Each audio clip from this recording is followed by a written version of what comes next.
Donc, je vous disais en introduction, voilà, c'est bon, l'enregistrement est parti. Donc, je vous disais en introduction, aujourd'hui et demain, a priori, on devrait se caler sur le chapitre des décisions d'investissement. Ce n'est pas un chapitre qui est facile, euh, mais c'est simplement un chapitre méthodologique. D'accord? Il suffit de comprendre la méthode, de l'appliquer, de la répéter. Et une fois qu'on a compris la méthode, on va dépasser les problèmes de calcul qui sont posés par ce type d'exercice et très facilement à arriver à reconstruire les tableaux qui sont demandés et à en faire les calculs, bien sûr, qui sont demandés. Alors, euh, à savoir que c'est un thème qui est tombé il y a 2 ans, d'accord, à l'examen, donc pas cette année, mais l'année précédente. Voilà. L'année précédente, c'est un thème qui est tombé sur ces décisions d'investissement. Par contre, j'ai une petite remarque à faire par rapport à ce type d'exercice. Vous avez vu qu'il y a des formules qui sont un peu alambiquées, qui sont un peu compliquées. Il est inutile d'apprendre la formule par cœur. Pourquoi? Parce que sur ce type, et je vous dirai les formules qui n'est pas nécessaire de retenir, d'accord, et d'apprendre par cœur, vous devez essayer de rentrer dans sa calculatrice, absolument. Alors, si vous la retenez facilement par cœur, bah, tant mieux pour vous, hein. Mais pour ceux qui auraient un peu plus de difficultés, ne vous embrouillez pas l'esprit avec ce type de formule, notamment par exemple les formules qui sont liées à l'actualisation des FNT, hein, des flux nets de trésorerie, puisque lors de l'examen, on vous donne la formule. D'accord? Alors, il se peut que l'on vous donne dans une forme un peu différente. Ce qu'il faut connaître, c'est les éléments, les T, les N, quels sont-ils et comment on les manipule, hein, d'accord? Mais la formule en entier, c'est pas la peine de la retenir, puisqu'elle vous est donnée le jour de l'examen. En tout cas, c'était comme ça il y a 2 ans. On avait donné la formule aux élèves. Donc ça, c'était ma première remarque. Ma deuxième remarque, seule Maëva qui vient de nous rejoindre m'a rendu son TD. Chacun fait comme il veut, on rend le TD qu'il faut. Maëva, vous pourrez voir dans la partie, dans le dossier TD corrigé et noté. J'ai corrigé votre TD et je l'ai noté entre parenthèses. C'était très bien à ce niveau-là. Vous avez dit jusqu'à vendredi.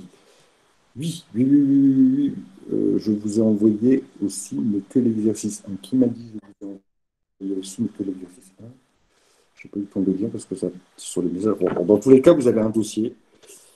Les TD qui sont dedans, hein, je les corrige au fur et à mesure. Alors oui, vous pouvez les Mathilde, oui, oui, j'ai lu Mathilde, mais sauf que vous me l'avez envoyé en par mail, vous. Donc je n'ai pas encore traité. Vous pouvez m'envoyer, mais évidemment, vous n'allez pas m'envoyer. Vous allez pas m'envoyer vos TD une fois qu'ils seront corrigés. Si vous rendez celui de vendredi, je ne sais pas où on en sera aujourd'hui au niveau de la correction, mais il ne faudra pas me rendre l'exercice 1, évidemment, parce que je pense qu'aujourd'hui, on aura traité l'exercice 1, il faudra me rendre l'exercice 2, mais effectivement, vous pouvez me le rendre au fur et à mesure, quand vous le voulez, en fait, hein. Alors, j'aurais voulu vous envoyer... alors, il faut que je mette les messages ici, parce que sinon, je vois que furtivement. Alors, j'aurais voulu vous envoyer, mais aussi, j'ai fait une mauvaise manip, je l'ai effacé, c'est pas très grave, je peux encore en déposer sur le drive. Pas, alors là, oui, à l'instant T, oui, mais pas après, bien sûr, qu'on ait fait la correction. Ça me paraît évident, vous le comprenez bien. Donc, allons-y pour explication et correction de ce TD.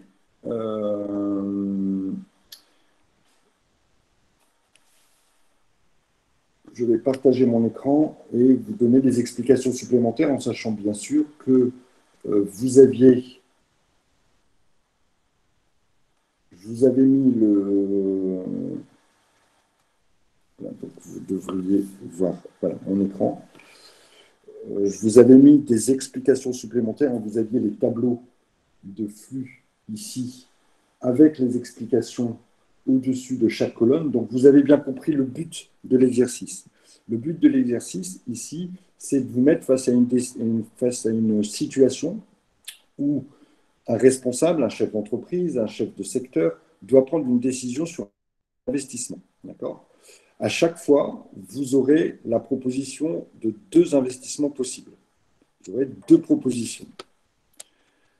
Il faudra traiter les deux propositions et en général, on va vous demander vers laquelle il faut que la personne se dirige. Ça, c'est à la fin, quand on fait les calculs d'indice de rentabilité. Il se peut aussi qu'on vous demande à partir de quel moment l'investissement devient rentable. D'accord? Ça, c'est le dernier calcul qui fait référence au retour sur investissement. Alors, on va d'abord traiter petit à petit, d'abord, la problématique des tableaux. D'accord? Ici, il n'y a rien de très compliqué dans les tableaux, puisque si je prends la construction du tableau, et ça, il faut l'apprendre, hein, cette construction de tableau, les tableaux se construisent assez facilement puisqu'il n'y a qu'une multiplication, enfin même pas une multiplication, il y a une petite multiplication, il y a des moins, il y a des plus, il n'y a rien de très compliqué à ce niveau-là. Les produits encaissables, on les reprend, ils sont toujours donnés dans le sujet. Ils font référence au CA qui est généré par l'investissement. Ici, si je reprends l'exemple du cours, l'investissement, il rapportait un chiffre d'affaires de 130 000 euros que je reporte, mais 5 années. Je fais autant d'années que la durée d'amortissement est donnée. Ici, on vous donnait un amortissement sur 5 ans. En général, ça sera pratiquement toujours sur 5 ans. Deuxième partie du tableau, la partie des charges décaissables. Pareil, on vous les donne toujours dans le sujet. Donc là, il n'y a qu'à reporter. Ici, dans notre premier exemple, il faut faire attention puisqu'on peut avoir des charges décaissables différentes d'année en année ou du chiffre d'affaires différent d'année en année. Il suffit de lire le sujet. Dans le premier ici exemple, charges et chiffre d'affaires étaient identiques sur les 5 années. Alors que pour l'investissement Y, la machine Y, il y avait des différences au niveau du chiffre d'affaires, puisque les 2 premières années étaient à 137 000 et les 3 dernières années étaient à 146 000. Donc, une fois que j'ai fait j'ai rempli ces 2 premières cases, reste à calculer l'amortissement. Alors l'amortissement, il fait référence à un thème que vous avez travaillé l'année dernière, qui est donc l'amortissement des immobilisations. Pour rappel, pour ceux qui n'ont pas forcément ce chapitre en tête, l'amortissement se calcule en faisant le montant de l'investissement, attention, hors taxe, je répète, hors taxe. Dans 90% des sujets, on vous met toujours des pièges, n'oubliez pas. Il se peut, est-ce que l'on sait pourquoi ça change durant les 5 années? Le CA change. Non, on ne vous le dira pas. D'accord? On ne vous le dira pas, il se peut que la machine soit mieux exploitée les dernières années, mais ça, ce n'est pas une donnée de toute façon qui rentre en compte. Alors, je reviens sur mon problème d'amortissement. Attention, et triple fois attention, souvent on va vous mettre le piège de vous mettre l'investissement en TTC. Il faudra bien sûr le retraduire en hors taxe avant de calculer l'amortissement, tout simplement en divisant par 1,2, 1 plus le taux, un taux à 20%, donc 1,2. Ici, ce qui n'était pas le cas. Pour calculer l'amortissement, on prend l'investissement hors taxe divisé par le nombre d'années. Ici, on avait un investissement dans l'exemple du cours, de 75 000 euros divisé par 5 ans, ça nous fait des amortissements de 15 000 euros par année.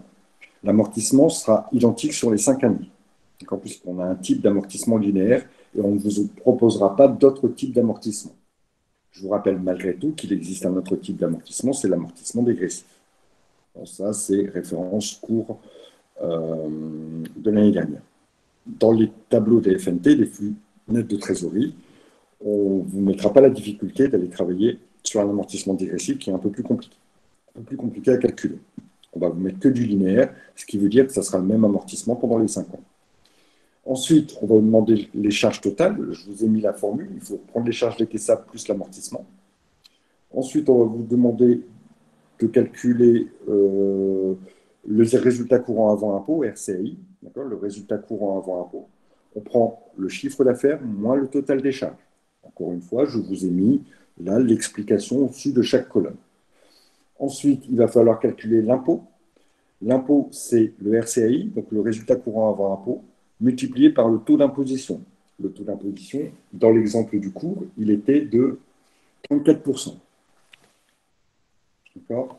Donc, j'ai simplement, ici, pour calculer l'impôt, fait 17 000 fois 0,34. D'accord? 34%. Ensuite, je vais calculer le résultat net. Le résultat net, c'est le RCI moins l'impôt, donc ce qui va me rester. Je vais réintroduire l'amortissement, puisque l'amortissement n'est pas liquide, d'accord? Il n'est pas financier, il est économique. Donc, c'est pour ça que je remets l'amortissement ici, qui sera égal à ma colonne d'amortissement que j'ai calculée. Je vais faire le résultat net plus l'amortissement et je vais retrouver un flux. Donc, le taux d'IS c'est toujours à 34%. Non, il variera d'énoncé en énoncé. On vous le donne. D'accord? On vous donnera toujours le taux d'actualisation et le taux d'IS. Donc, ça veut dire que, traduit en langage plutôt courant dans mon tableau, chaque année, mon investissement va me rapporter de l'argent.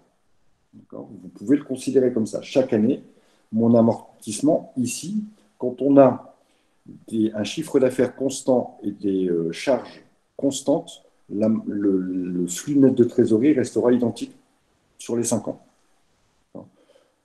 Donc, petite astuce, si les produits encaissables, ici que je vous ai mis, que je vous colore, si ces deux colonnes sont identiques sur les 5 années, obligatoirement, vos 5 lignes seront identiques. D'accord? Obligatoirement. Donc, ici, chaque année, le bien va rapporter 26 220 euros. Voilà le premier tableau qu'il faut construire. Ensuite, il faut construire exactement le même tableau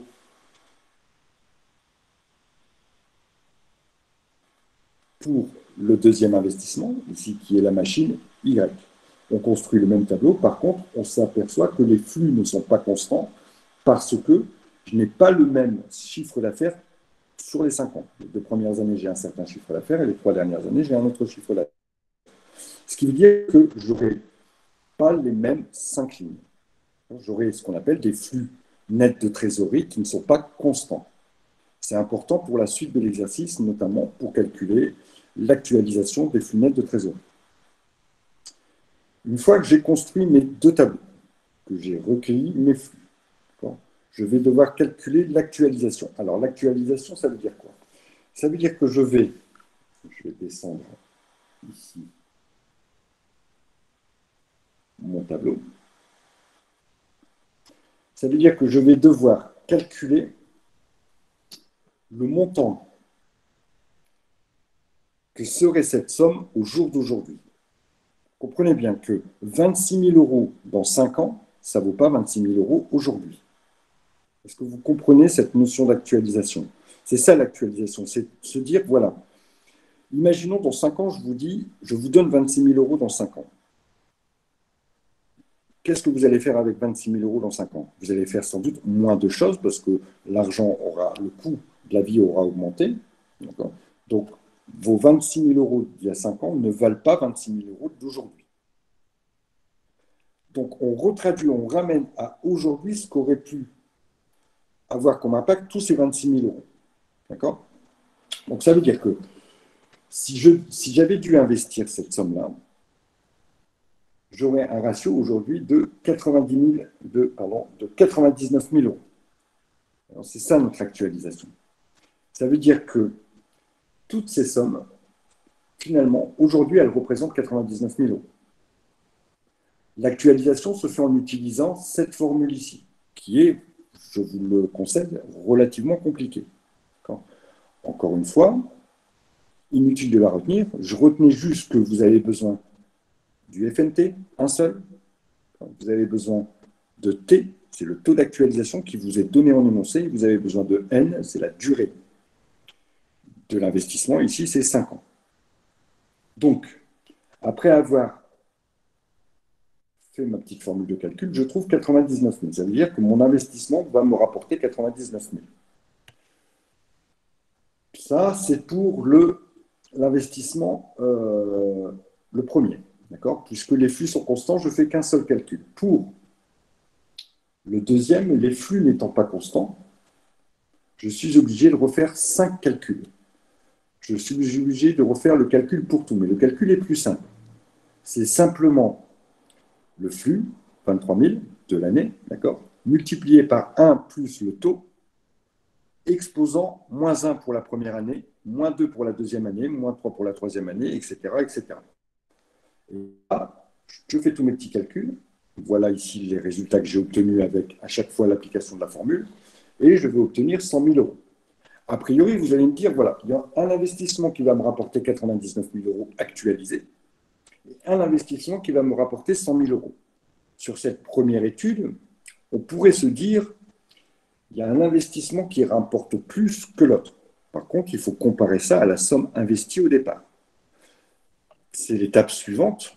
On a besoin de calculer, dans un premier temps, les flux nets de trésorerie, comme nous l'avons fait dans les tableaux.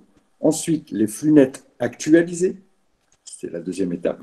Troisième étape, on va calculer ce qu'on appelle la valeur actuelle nette, la VAN, en comparant l'investissement par rapport à ce que ça me rapporte. C'est la suite de ce qui est indiqué ici. Donc ici, je compare ce que j'ai investi dans le projet Y, dans le projet X, pardon. J'ai investi 75 000, ça m'a rapporté 99 000. Donc finalement, le projet est rentable. On a déjà une première certitude, c'est que le projet est rentable. J'investis 75 000, je récolte à la fin 99 000. Donc, ce qui veut dire que par différence entre 99 et 75, les flux nets actualisés moins mon investissement, le projet m'a rapporté 24 000 euros. Le deuxième projet qui m'a rapporté plus, mais qui m'a demandé un investissement plus important. Au départ, le projet YX m'a demandé un investissement de 75 000 euros, alors que le projet Y m'a demandé un investissement de 82 000 euros. M'a rapporté 100 000 euros. Excusez-moi. Je termine juste ma phrase et je vous donne la parole, mademoiselle. Par différence, j'obtiens ici 18 000 euros, ce qui veut dire que j'ai investi 82, j'ai récolté 100. Finalement, il n'est rentable qu'à hauteur de 18 000 euros. On remarque tout de suite que le projet Y est moins rentable, même s'il est rentable, mais il me rapporte moins que le projet X. J'écoute votre question. Le flux de trésorerie sur le tableau d'avant, Oui. à la ligne 3, je ne comprends pas pourquoi à chaque fois le flux de trésorerie il apparaît dans le calcul et qu'à la ligne 3 c'est indifférent. Alors, on est sur ce tableau ici, sur le calcul d'abord des flux de trésorerie. Hein, on est bien d'accord? Ah non, non, non, c'est pas ça. C'était le tableau juste avant qu'il y avait sur la fiche. Celui-ci? Oui. D'accord. Donc là, j'ai repris les flux de trésorerie du projet équipement Y. D'accord? Donc, je reprends simplement les flux de trésorerie, ceux-là, c'est ceux qui ont été calculés dans mon tableau là. Ici.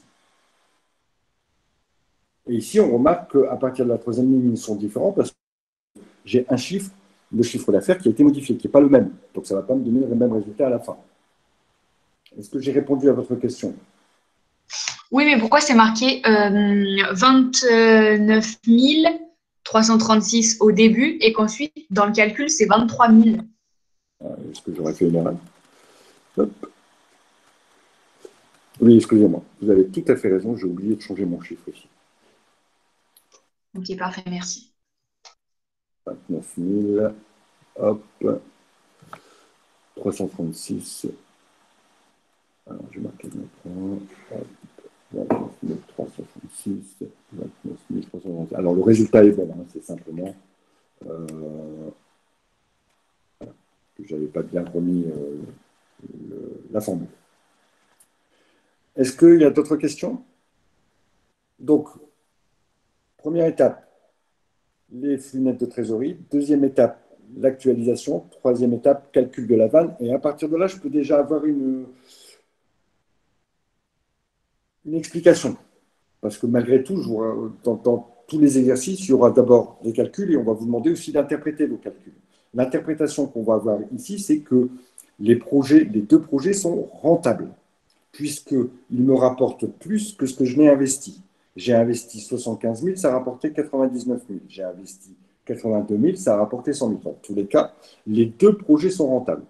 C'est la seule analyse que l'on peut avoir. Alors, on peut déjà pratiquement se dire aussi, à ce niveau-là, juste avec la vanne, qu'il y en a un qui est plus rentable que l'autre.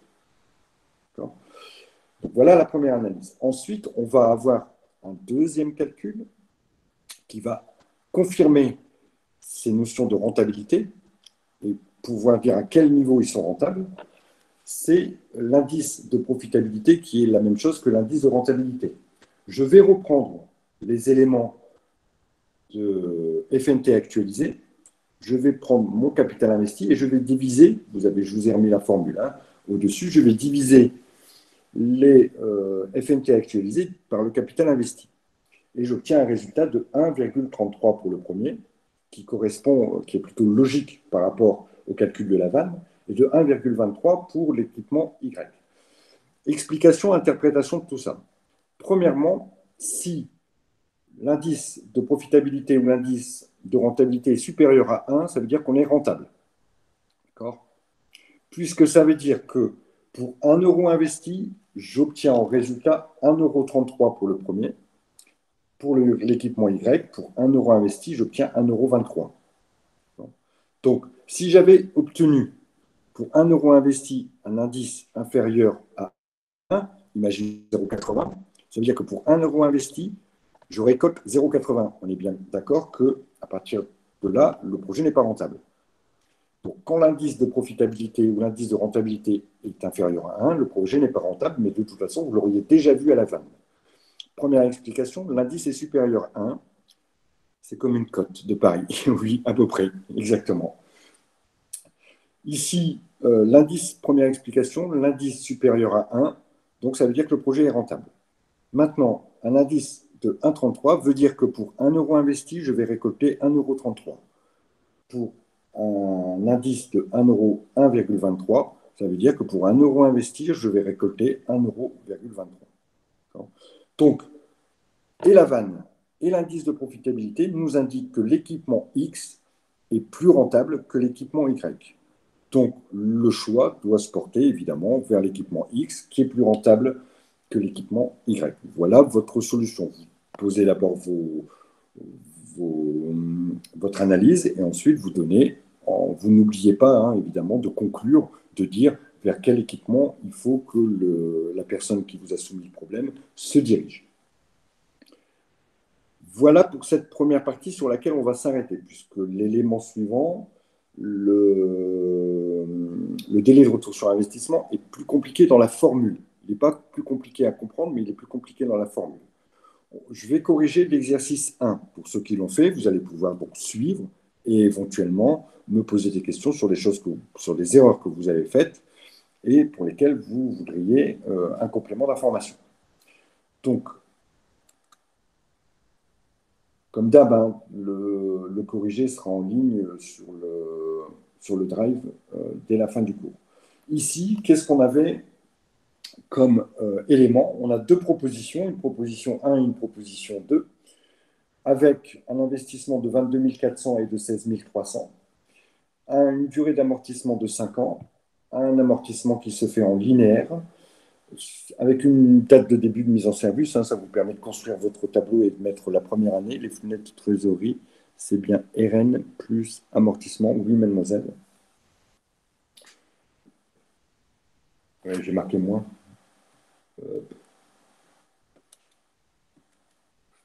Je corrige vite mon erreur. Excusez-moi. Voilà, le résultat est bon. Je ne fais pas très attention, mais c'est très bien, ça prouve bien que vous suivez bien le cours. Je vais corriger aussi ici.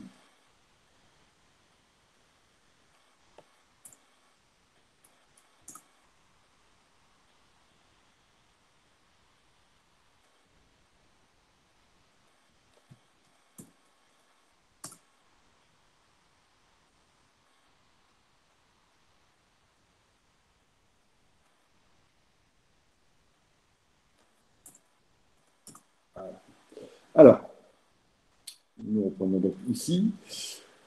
On voit que les charges annuelles supplémentaires sont identiques sur 5 ans, que ce soit pour la proposition 1 ou pour la proposition 2, ça va nous faciliter un peu la chose au niveau des calculs des tableaux. Sur le chiffre d'affaires, pareil, il est identique sur les 5 ans. Ça veut dire que je n'aurai que des flux constants pour les deux tableaux. En général, dans les exercices, on va plutôt vous donner un avec des flux constants et un avec des flux qui varient sur les 2 premières années, les 3 premières années, pour vous faire appliquer les deux méthodes de calcul. Donc ici, pas de grosses difficultés, je vais juste commenter la première ligne. J'ai 18 000, c'est repris ici de l'intitulé. Les charges, pareil. L'amortissement, bah, tout simplement, c'est le montant de l'investissement divisé par 5.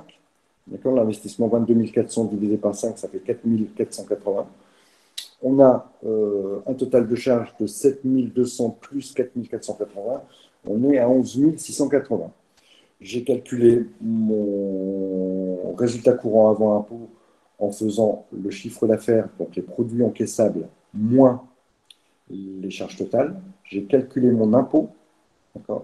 Ensuite, j'ai calculé mon résultat net en faisant le résultat courant avant impôt moins les impôts. J'ai réintroduit l'amortissement. Donc, le résultat net plus l'amortissement, ça me donne le flux net de trésorerie. Et donc, j'ai un flux net de 8 746,88. Cette première ligne, comme j'ai exactement les mêmes chiffres d'affaires et les mêmes charges sur les 5 ans, je peux me dire que c'est exactement la même ligne. D'accord? Je ne m'embête pas à refaire tous mes calculs à chaque fois. Je recopie, si j'ai confiance en moi, je recopie cette première ligne 5 fois. Voilà pour le premier tableau. Je ne vais pas m'attarder, je vais juste vous mettre à l'écran la correction, puisque le deuxième équipement, la proposition 2, c'est exactement la même méthodologie, d'accord, pour retrouver un flux net de trésorerie de 5 460 pour les 5 années. Alors, une fois que j'ai fait ça, je dois calculer, puisqu'on vous demandait de calculer la valeur actuelle nette. Obligatoirement, je suis obligé de passer par le taux d'actualisation. Juste pour information, vous voyez la personne qui m'a demandé si le taux d'imposition pouvait varier. Ici, il est de 33 un tiers, donc 33,33%. On vous le donnera à chaque fois. On voit qu'ici, ce n'est pas le même taux que le taux qui avait été retenu dans le cours, puisque le taux qui a été retenu dans le cours, c'était un taux de 34%. Ici, on a un taux de 33 un tiers, que j'applique simplement, hein, d'accord, et un taux d'actualisation de 10%. Alors, qu'est-ce que vous m'avez indiqué? Hop, je vais simplement regarder le petit message. Qu'est-ce que le taux d'actualisation déjà? Alors, le taux d'actualisation, c'est ce qui permet de convertir une somme future en forme actuelle, en somme actuelle. Pour pouvoir comparer les choses et se dire, voilà, telle somme dans 5 ans vaut telle somme aujourd'hui. Voilà ce qu'est le taux d'actualisation. Donc, qu'est-ce qu'on... Je suis bien sur l'exercice 1. On va donc, une fois qu'on a construit les deux tableaux pour retrouver les flux nets de trésorerie, simplement, ici, calculer les FNT actualisés avec la formule. Encore une fois, hein, je vous dis, il n'est pas forcément très utile de l'apprendre, cette formule, mais il faut savoir l'appliquer, il faut savoir la faire sur sa calculatrice, et c'est peut-être là la plus grosse difficulté. D'accord. C'est pour ça que je vous l'ai mis traduit ici en modèle. Si j'ai pas pris le banteau, on était là, je sais pas, hop. Donc c'était 5460. Voilà. Je voulais indiquer tel quel dans le tableau de façon à ce que vous puissiez exactement l'écrire comme ça sur une calculatrice scientifique. Si vous l'écrivez exactement comme ça, vous obtiendrez. Si vous vous trompez dans les parenthèses, etc., c'est un petit peu plus compliqué. Alors, ces calculs peuvent être donnés, demandés. Ces calculs peuvent être donnés dans l'exercice. Ben, la formule vous sera donnée. Le calcul, il faudra le faire.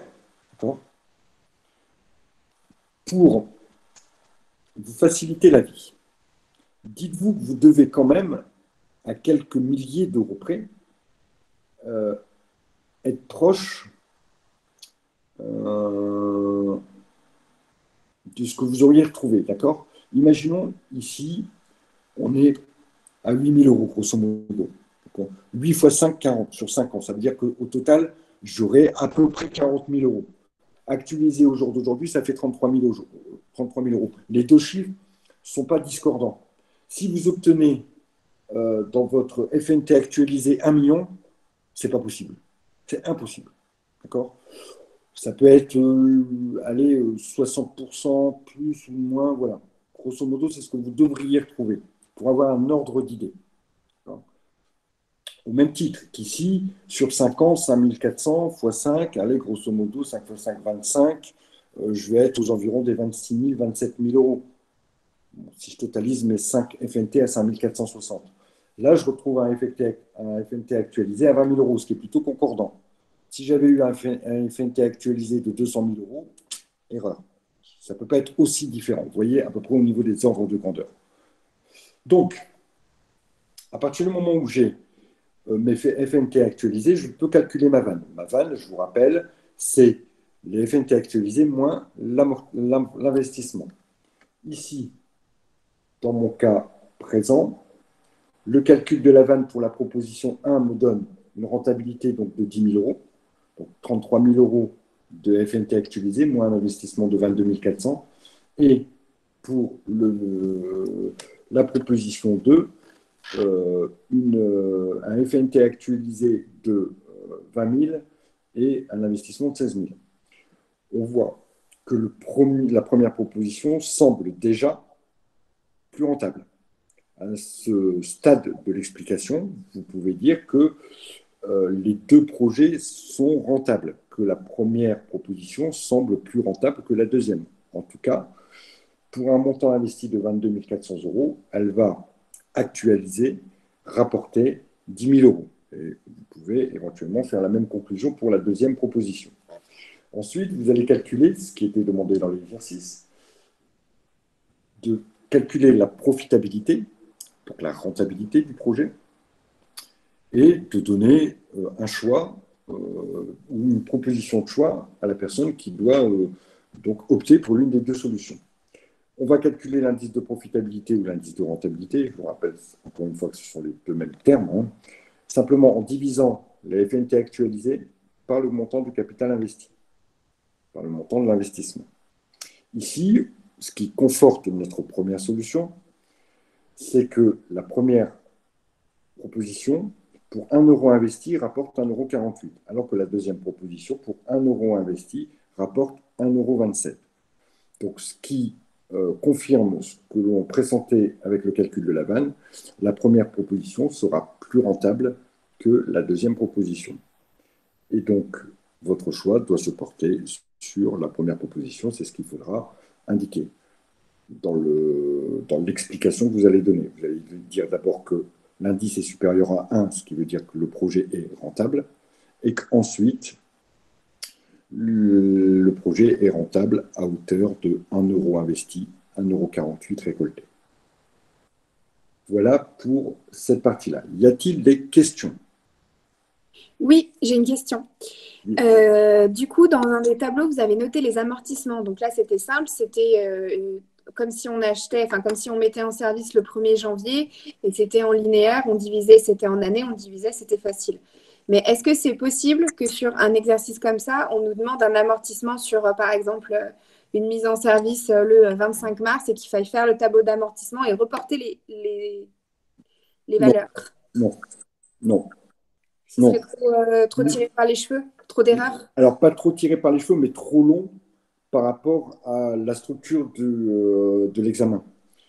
A priori, l'examen, en tout cas, ça s'est toujours fait comme ça jusqu'aujourd'hui. Il y a peut-être une année où il n'y avait que 3 thèmes, mais a priori, l'examen, c'est 4 thèmes, avec 4 fois 10 points. Un thème doit être traité à peu près en 40 minutes et après de la relecture, etc., de façon à, en 3 heures, traiter le tout. Il serait beaucoup trop compliqué de faire un tableau d'amortissement avec du dégressif, avec une mise en service qui ne concorde pas avec le début d'année. De toute façon, ce n'est pas ce qu'on recherche là. On recherche simplement à ce que vous calculiez les FNT et à vous positionner sur une proposition ou sur un produit à acheter. Dans un autre exercice, on pourrait effectivement vous demander, mais pas en tout cas pour le calcul des FNT. Pour le calcul des FNT, ça sera du simple, ça sera date de mise en service au premier jour de l'année, et puis de l'amortissement linéaire. D'accord? Alors, malgré tout, vous devez connaître vos méthodes d'amortissement avec l'intervention du prorata temporis pour une première année quand l'amortissement, quand le bien a été mis en service ou acheté en cours d'année. Ça, il faut maîtriser ce chapitre-là de première année. Mais ici, pour ce type d'exercice, on ne va pas vous demander ces connaissances-là. Ça sera du basique concernant les investissements ou le calcul de l'amortissement. D'autres questions? Oui, toujours moi. Est-ce que c'est toujours des durées d'amortissement avec des années? Donc, ça veut dire que Oui. le petit N, ce sera toujours en années. Il n'y aura jamais en mois. Non. Non. D'accord. Ça sera toujours en année. D'accord, ok. Merci beaucoup. Mais de rien. D'autres questions? Bon. Alors, nous allons passer, et là, vous allez ouvrir grandes vos oreilles, parce qu'en général, c'est la partie qui est un peu compliquée. Je vous donne la méthodologie, d'accord? Ce qu'il va falloir faire, c'est répéter plusieurs fois, et je vous conseille vraiment de répéter ce type d'équation plusieurs fois, ou sinon vous n'y arriverez pas. D'accord?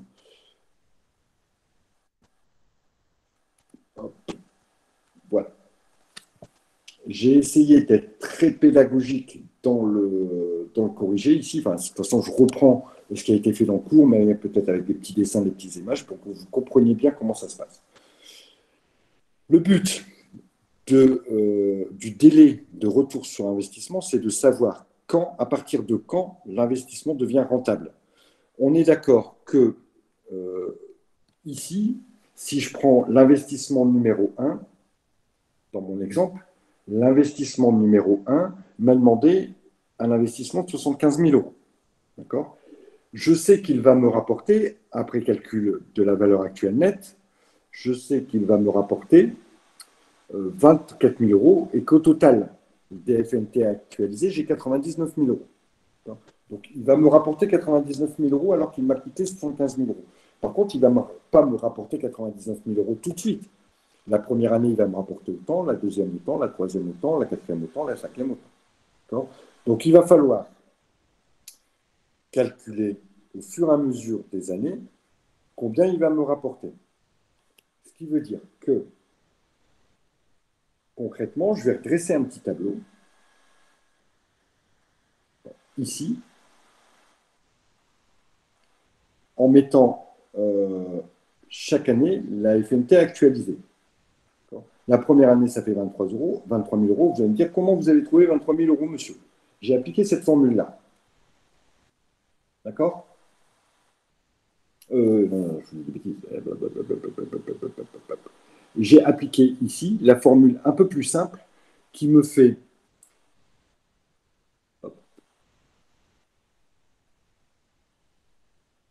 Voilà, j'ai appliqué cette formule-là dans mon tableau à chaque fois. Je reprends.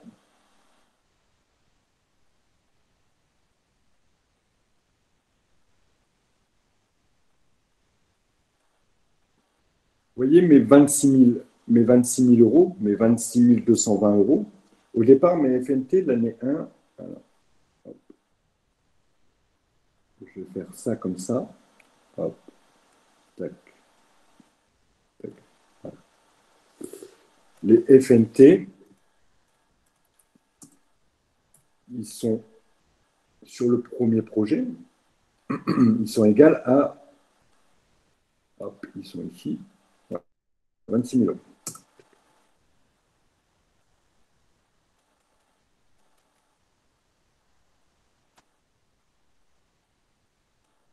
Voilà. Je vais les actualiser. Comment je fais pour les actualiser? J'utilise la formule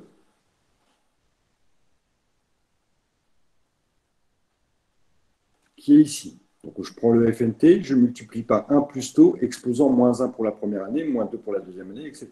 Hop, je vais le prendre, je vais faire ça pour que vous compreniez bien. Ça, c'est le calcul.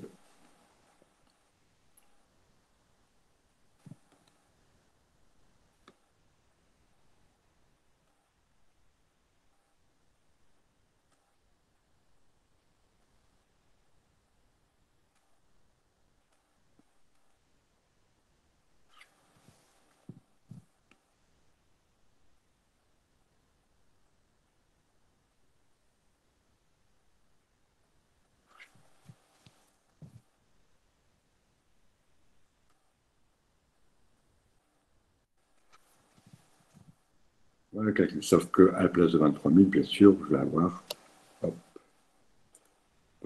6 220.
Donc, j'ai pris mes FNT, d'accord? J'ai appliqué ma formule ici pour calculer la rentabilité. Tac, tac, tac, tac, tac, tac, tac, tac, tac, tac, tac, tac, sur les 5 ans, d'accord? Et je vois que je vais passer mes 75 000, donc je vais commencer à être rentable entre ces deux années-là, entre l'année 3, pardon, et l'année 4. D'accord? Puisque au début, à la fin de l'année 3, ou au début de l'année 3, je serai à 65 000, et en année 4, je serai à 83 000. Donc ça veut dire que je vais passer ma barre des 75 000 entre ces deux années. Pourquoi ici, tac, tac, je vous ai mis. Voilà. Donc je sais que je vais passer entre 3 et 4. Je pose les choses comme ça. Au niveau de ce qu'on appelle ça une résolution par interpolation, il faut le comprendre parce que de toute façon, ce type de résolution d'équation, on va le retrouver quand on va faire des statistiques. Vous posez en troisième année, je vais récolter autant. L'année que je cherche, le chiffre que je cherche, je l'appelle N. C'est le chiffre qui me permet de passer les 75 000, donc la barre des je deviens rentable. En année 4, j'aurai 83 000. Donc vous posez 3, N, 4, 65 000 qui correspond aux 65 000 de l'année 3, 75 000 et 83 000. D'accord? Est-ce que jusque-là, j'ai tout le monde? A priori, je dois avoir tout le monde. Je vais fabriquer deux groupes. D'accord? Je vais fabriquer deux groupes. Mon groupe 1, c'est cette partie-là moins ça. Sur cette partie-là moins ça. Je vous ai mis des couleurs. Donc ça en premier.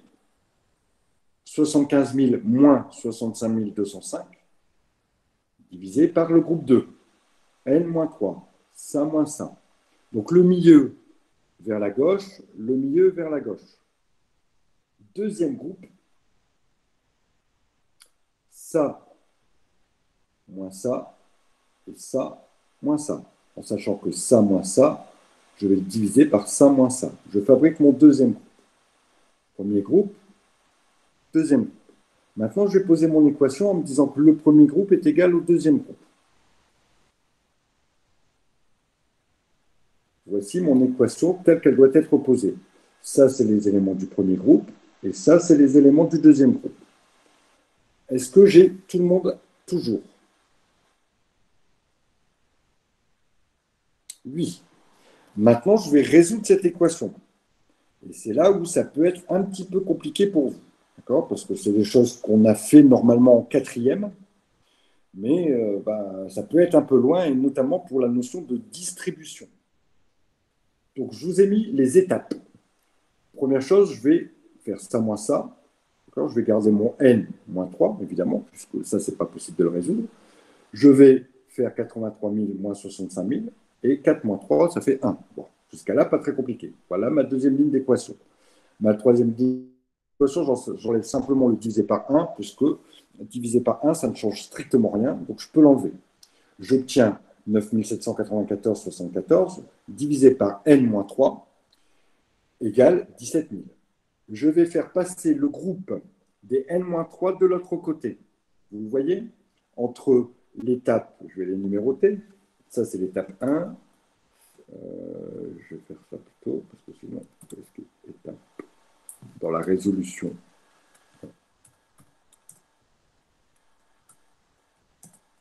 Étape 1, hop, étape 2, hop, étape 3, voilà, et étape 4.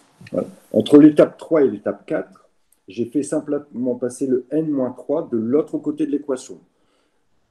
Il était divisé par n-3. Dans une équation, quand on fait passer un élément qui est divisé de l'autre côté de l'égalité, il devient multiplié. Voilà pourquoi j'ai mis 17 908,61 multiplié par n-3.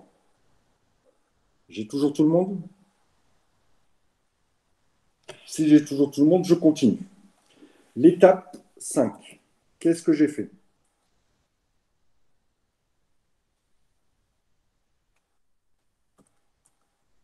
L'étape 5, qu'est-ce que j'ai fait? Je vais venir, et c'est là où il y a une toute petite difficulté que vous avez traitée déjà en quatrième ou même en troisième, et encore par la suite, mais peut-être que vous avez oublié, quand un élément est factorisé sur deux autres éléments, il faut faire 17 000 fois n moins 17 000 fois 3. D'accord? Ça s'appelle de la factorisation. C'est peut-être un très vieux souvenir pour vous. Et c'est là où il ne faut pas se tromper. Ce qui veut dire que maintenant, j'ai 9 794 est égal à 17 908,61 n et 17 908 fois 3. Je vais pouvoir résoudre en étape 5 mon 17 908,61 fois 3, c'est-à-dire que ça me donne 53 725. Ça, c'est l'étape 6. D'accord. Mon 53 000, je le fais passer de l'autre côté, il est moins, il devient plus. C'était mon étape 7. J'additionne les deux montants, j'obtiens 63 520. Étape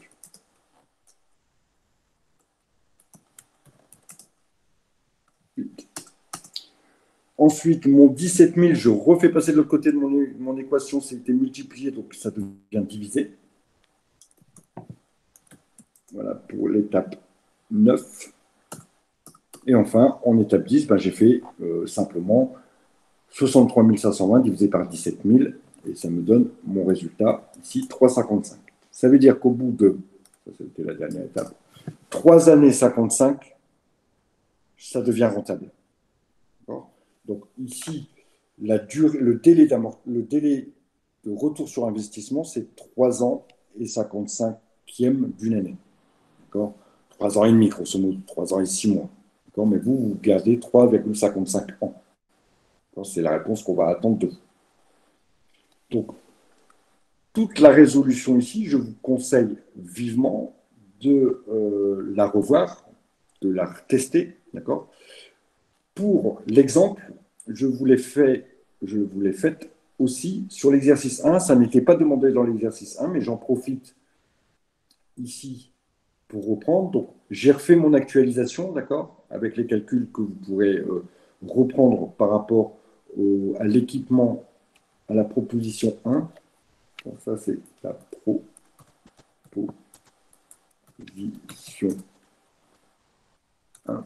Parce que généralement, on va vous dire, voilà, donnez à Monsieur X la proposition qui sera la plus rentable pour lui, vers laquelle il doit se diriger. Donc, vous allez dire, voilà, en fonction des calculs que j'ai pu faire, j'ai un indice de profitabilité de 1,48, j'ai une vanne de X, donc c'est la proposition 1 qui est la plus adéquate au projet. Ensuite, on va vous dire, Monsieur X aimerait savoir à partir de quel moment il va avoir son retour sur investissement. D'accord ?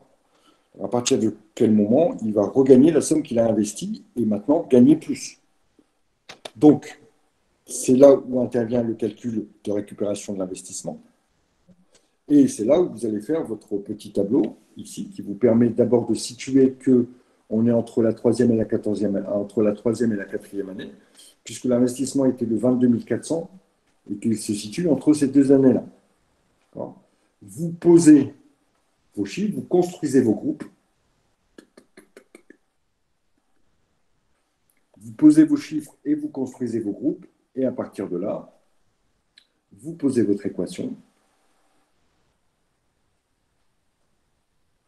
Et ici, j'obtiens 3,10. Évidemment, si à la fin de votre équation, vous obtenez 19 ou 3000, c'est que c'est impossible, parce que vous devez retrouver de toute façon un chiffre qui se situe entre 3 et 4. Puisque vous avez dit, c'est entre 3 et 4 ans.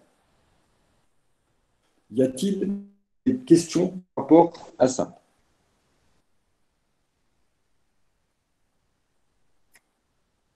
Non? Pas de questions? Oui, moi j'en ai juste une, s'il vous plaît. Oui. Comment dire? À l'examen, on a le temps d'avoir un exercice aussi détaillé comme l'exercice 2? Oui. Oui, c'est possible. Oui, c'est possible parce que, grosso modo, l'exercice 2, je vous mettrai l'examen d'il y a 2 ans, vous verrez que c'est possible. D'accord.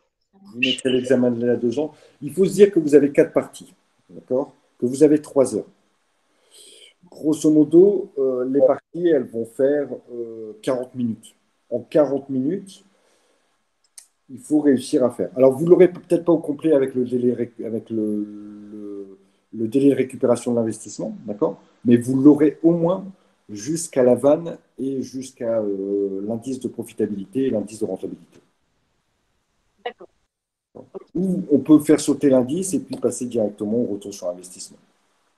Complet tel que moi je l'ai fait là, donc elle est un peu plus loin que ce qui était demandé. Non. Il me semble que c'est 4 heures. Non, il me semble bien que c'est 3 heures l'examen. Je vérifierai, mais dans l'idée que je m'en fais, c'est 3 heures. C'est bien 3 heures, mais oui. Enfin, des fois, j'ai le cerveau qui arrête, mais je suis persuadé qu'effectivement, c'est bien 3 heures l'examen, et je vous ai dit, 4 dossiers, et à chaque fois des dossiers plus ou moins équilibrés, avec des thèmes complètement différents qui sont abordés, souvent une trame commune. Je pense que l'année dernière, de toute façon, vous êtes en deuxième année, oui. L'année dernière, en fin d'année, vous avez eu l'examen, de toute façon, il était national chez Diderot, vous avez vu à peu près comment ça se tramait. 4 dossiers, souvent une trame commune. Le BTS blanc de l'année dernière que vous avez fait, il vous a paru long, pas long? En général, je pense que moi, j'en ai corrigé quelques-uns sur Lille. À Lille, tout le monde a réussi à tout faire. Alors, tout le monde n'a pas eu des super notes, évidemment, parce que c'est le but, c'est de vous dire, voilà, on place la barre haute, de façon à ce que, voilà, si l'examen doit être dur cette année, vous puissiez avoir été confronté à des difficultés telles que vous pourrez rencontrer dans l'examen. Mais il faut vous dire que les BTS blancs que vous allez repasser là au mois de janvier, il me semble, c'est à peu près similaire au BTS que vous allez rencontrer en fin d'année, en tout cas dans ma matière. Écoutez, s'il n'y a pas d'autres questions, on va. Il n'y a pas de questions sur un calcul que vous voulez, une nouvelle explication? Non? Alors, Moi, j'en ai chacun votre tour. Vas-y, je ne sais pas qui, mais vas-y. C'était juste pour vous demander par rapport aux exercices qu'on doit vous rendre. Du coup, si on veut vous les rendre, on commence à l'exercice 2. On n'a pas besoin de vous remettre l'exercice 1. Voilà, oui, évidemment. Merci. Inutile de me remettre l'exercice 1, c'est clair. Alors, il me semble que demain, on aura peut-être fait les 2 prochains. A priori, si vous avez compris, si vous n'avez pas de difficulté, je ferai la correction des 2 prochains exercices demain et on attaquera le chapitre suivant vendredi. D'accord? Si au niveau du rythme, ça va. Si vous sentez à un moment donné qu'il n'y a pas assez d'exercices, vous n'hésitez surtout pas. Je pense qu'on avance plutôt bien. Là. Je pensais que ça allait être un peu plus compliqué. Mais si vous avez compris, évidemment, il faut ne pas hésiter. Alors, je sais bien, hein, vous êtes là, je ne sais plus combien en ligne, 50 en ligne, 41 en ligne. C'est pas toujours facile de prendre la parole devant 41 personnes. Mais n'hésitez pas à m'envoyer un message ou à dire simplement, bah, écoutez, monsieur, c'est bien, mais j'aurais peut-être besoin d'exercices supplémentaires. D'accord. Dans ce cas-là, on rallonge d'une séance ce qui est prévu et puis on fait les exercices supplémentaires. Il n'y a aucun souci là-dessus. Je pense qu'on a le temps de, sur ces chapitres-là, les chapitres, on va voir le chapitre par exemple sur les représentations, on va le faire rapidos. Hein. C'est juste de la lecture, il n'y a pas grand-chose à comprendre. Vous lisez, vous savez ce que c'est qu'un représentant du personnel. On va avoir un chapitre qui est sur la formation. Bon, c'est des chapitres que je vais traiter en une séance. C'est très rapide. Il n'y a pas... Alors, il faut les faire, bien sûr, hein, il faut comprendre les notions, mais il n'y a rien de très compliqué à savoir que chaque salarié a un droit à formation, etc. etc. Donc, pas... Alors que ce type de chapitre, je pense que dans la compréhension, c'est peut-être un peu plus compliqué pour vous. Donc, je vous disais, demain, a priori, nous corrigerons les deux prochains Bonsoir. font partie du TD. Oui. Excusez-moi, en fait, j'avais une question. Nous, on a des journées très, très chargées, en fait, le lundi et le mardi. Et est-ce que ça serait possible de pas donner les exercices, enfin, de pouvoir vous rendre le vendredi les exercices sans que vous nous donniez les corrections avant? Ouais, là, je vais essayer, alors pas pour demain, parce que ça ne va pas être possible. D'accord. Parce que là, enfin, pour nous, c'est impossible de vous rendre des choses pour demain, par exemple, de faire des exercices pour demain. Encore une fois, vous n'êtes pas obligé d'abord de me les rendre, hein, d'accord. Vous pouvez rendre le prochain ou encore le prochain. Ce que je vous demande, c'est de me rendre au moins 2 par semestre. Je comprends bien qu'au niveau du rythme, c'est compliqué d'avoir deux Oui, ça va séances. vite, hein. Ça va très vite. C'est vrai que nous, deux en cours, séances. en fait, l'an dernier, en présentiel, on faisait le cours ensemble. Et donc, on avait le temps de poser des questions. Et après, on faisait les exercices après avoir fait tout le cours. Alors, ce n'est pas normalement ce qui est prévu, hein, d'accord. Vous savez, alors je sais, je l'ai fait aussi l'année dernière en présentiel. Bien souvent, j'ai refait le cours, mais a priori, ce n'est pas ce qui est prévu dans la forme d'apprentissage de l'hydro. Normalement, vous devez voir le cours avant. Normalement, Mais c'est vrai que le cours, c'est pas évident de le voir tout seul et de le comprendre. C'est ça, en fait, la problématique. c'est bien pour ça De que la pédagogie active. C'est qu'on peut le lire tout seul de notre côté, mais sans pour autant comprendre tous les tenants et les aboutissants, quoi. je suis tout à fait d'accord avec vous et je suis aussi tout à fait conscient que sur certains cours, tels que celui-ci par exemple, tout seul, vous ne pouvez pas le faire. Et ça, j'en suis tout à fait conscient. C'est pour ça que il y a une première partie de la séance que j'ai fait en vous réexpliquant ce qui est contenu dans le cours et en vous le montrant différemment, en vous l'intégrant différemment et en vous le mettant à disposition. Je pense que en fonction de la difficulté des cours que je connais par cœur depuis quelques années maintenant, je sais où les élèves, où les étudiants pardon, vont bloquer. Parce que lire des formules, comprendre des choses, ces notions-là, c'est très compliqué à la lecture. On a besoin d'explications, on a besoin de pouvoir communiquer, poser des questions. C'est ce que l'on fait ici sur ce type de chapitre, par exemple. Maintenant, je vais essayer, et j'en suis aussi conscient que de me faire les 2 prochains exercices pour demain, ça va peut-être être compliqué pour vous parce que vous avez une grosse journée et que les 2 exercices, ils vont demander peut-être 2 heures de boulot et que vous n'aurez pas 2 heures pour les faire demain. Pour les faire pour demain, c'est pas très grave, je le comprends. Mais je ne peux pas me dire, bah, la séance de demain, on fait autre chose. Enfin, vous voyez, pédagogiquement, ça ne va pas. Ce que je vais essayer au maximum de faire, c'est de faire que vous ayez du temps pour rendre les exercices, c'est-à-dire d'essayer de ne pas faire des séances où il y a du travail à rendre entre le lundi et le mardi. Mais des fois, ça ne sera pas possible. Et je ne peux pas dire, bah, demain, on fait un autre chapitre. Enfin, Ça n'a pas trop de sens. Je vais essayer au maximum de vous dire, ça, il faudra le faire et en vous laissant le délai. Mais on a la contrainte de se voir. J'aurais préféré qu'on ait plus de jours entre chaque séance, ça c'est clair. Mais on a la contrainte, malheureusement, de se voir lundi et mardi. Et donc, on fera avec en essayant de faire les choses au mieux possible. En tout cas, vous pouvez très bien, à un moment donné, suivre la correction et refaire les exercices tout seul d'ici 1 mois ou 2, et puis revoir si vous avez bien tout compris. Ça, il n'y a pas de souci. Voilà pour cette problématique-là, mais effectivement, je sais que pour demain, il y en a très peu, sauf sur ceux qui ont peut-être déjà avancé, qui auraient plus qu'à le corriger, mais je sais que ça ne va pas être facile.